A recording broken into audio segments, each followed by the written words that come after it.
अजय, यहाँ आप आराम करे तारा बेबी, यहाँ बैठ जा। ज़ैनब, मैं पापा से मिलना चाहती हूँ।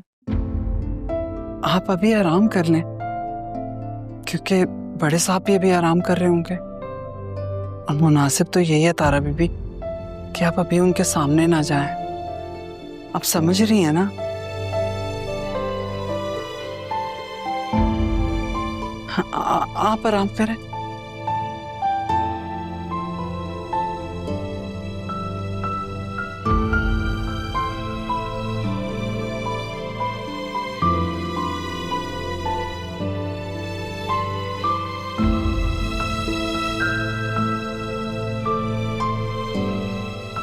ये क्या कर रही हैं आप? कुछ नहीं तारा बीबी, मैं बस यहीं पे हूँ। आप आराम से सोएं बिस्तर पे। आपको किसी भी चीज की जरूरत हो मुझे आवाज दे दीजिएगा। अरे नहीं नहीं, इतना बड़ा बिस्तर है, यहाँ इधर सोए ना मेरे साथ। आपको याद है ना, जब आप आई थी तो हम साथ ही सोया करते थे। सब याद है, मैं वो सब कैसे भूल सकती हूँ? बल्कि आपने और अम्मा भी ने जितना मेरा ख्याल रखा, मेरे अपने भी होते तो नहीं रख सकते थे। इधर बैठे।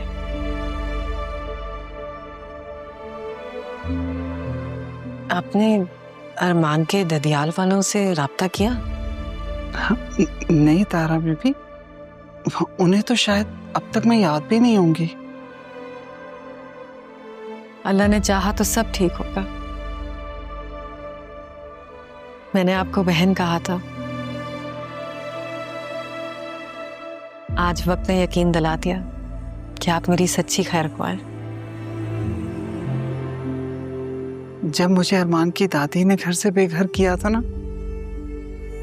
तो मेरे पास सिर्फ अरमान के होने का एहसास था, लेकिन आपसे मिलने के बाद मुझे अपनों का एहसास मिला।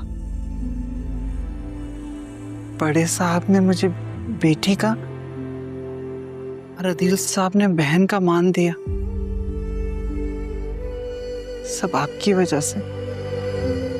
तभी तो आसिया बेगम की सारी बातें मैं सह जाती हूँ। आप भी कोशिश कीजिएगा, उनके सामने मत आइएगा। अच्छा आप आराम करें, मैं आपके लिए कुछ खाने के लिए ले आऊं, फिर आपकी दवा का भी टाइम हो रहा है।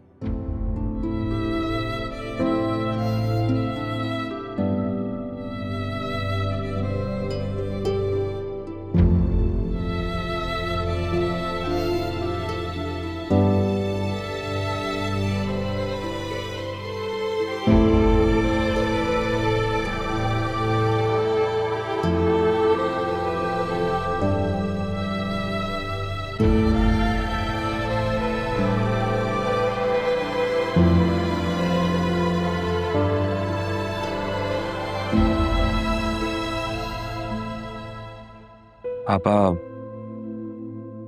आप ही घर आ गई हैं। एक बेबसी है, हमारे घर में ही रह रही हैं और हमारे साथ नहीं रह सकती। आसिया ने आते ही जैसे उनके साथ बिहेव किया है,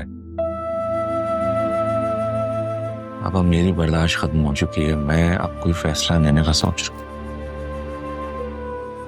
बेटा क्या कह रहे हो? पता भी है? सही कह रहा हूँ,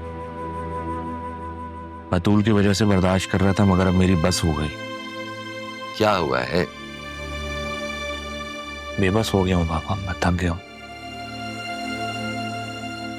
आसिया की बदतमीजी दिन ब दिन बढ़ती जा रही है। इतने कंट्रोल में रखने के बावजूद वो ऐसे बिहेव करती है कि मैं कुछ कर ही नहीं पाता। अब आप देखें ना, आप ही कितने सालों बाद यहाँ आए हैं हमारे दरमियान। सिर्फ आसिया की वजह से मैं उन्हें गले भी नहीं लगा सका। बेटा ये बतूल की वजह से जिस तरह तुमने इस रिश्ते को संभाला हुआ है, जानते हो अगर तुम्हारी जगह कोई और होता है तो क्या होता? तुम एक अच्छे इंसान हो, अच्छे बेटे हो, अच्छे भाई हो, अच्छे बाप। अच्छा शौहर नहीं बन पाया मगर पापा। नहीं बेटा, तुम अगर अच्छे शौहर ना होते तो जानते हो क्या होता। अच्छे शौहर हो इसलिए तुमने आसिया को बर्दाश्त किया हुआ है। कभी कभी मैं सोचता हूं कि आसिया के अगर बहन भाई होते तो शायद ये ऐसी ना होती।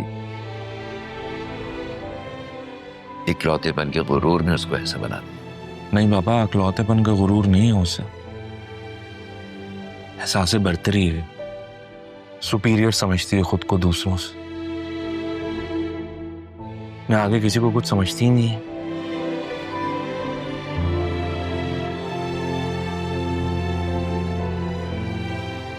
पापा आप ही से नहीं मिलेंगे।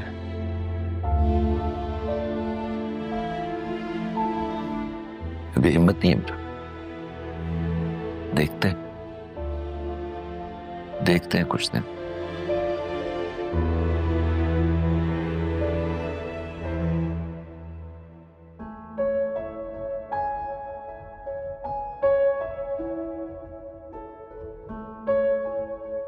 क्या बात है अरमान, सुबह के 4 बज रहे हैं बेटा और तुम अभी तक जाग रहे हो। राहा अभी का काम कर रहा हूँ अम्मी। आपको पता है ना, जब उनका काम कंप्लीट नहीं होता तो परेशान हो जाती हैं और उनको मैं किसी सूरत परेशान नहीं कर सकता। जानती हूँ अच्छी तरह से, माँ हूं तुम्हारी, लेकिन तुम्हारी थकन का एहसास भी तो मुझे ही है। तो आपने भी तो उन्हें माँ बनकर पाला है। इतने लाड किए, इतने नखरे उठाए, अब अगर थोड़े से नखरे मैं उठा रहा हूं तो क्या हर्ज है। अरमान बेटा, इस बात का खास ख्याल रखना कि तारा भी घर पे है। कोई ऐसी वैसी बात मत कर देना जिससे मेरी तरबियत पे हर्फ आए। नहीं आएगा, क्योंकि ये मेरा और मेरी माँ का राज है। और रही बात नखरे उठाने की, तो बेटा नखरे उठाने के लिए अपना भी ख्याल रखना पड़ता। और खुद को देखो जरा, फिर खुली मशीन बन के सुबह पढ़ाई के लिए जाते हो, शाम में जॉब करते हो और रात में आके ये सब कुछ। ऐसे तो बेटा सेहत बिल्कुल खराब हो जाएगी। ठीक है बाबा, ये ले, बंद कर दिया। अब आप जाके आराम करें, थोड़ा सा काम है बाद में कर लूंगा, ठीक है। बुरशद सो गई? हाँ बेटा, दवा दी थी, शायद उस पर नींद का असर ज्यादा, इसलिए सो गई। कुछ खाने के लिए ला दूं? नहीं नहीं, बहुत शुक्रिया, आप प्लीज जाके सो जाएं। किताबें ना दोबारा खोल लेना।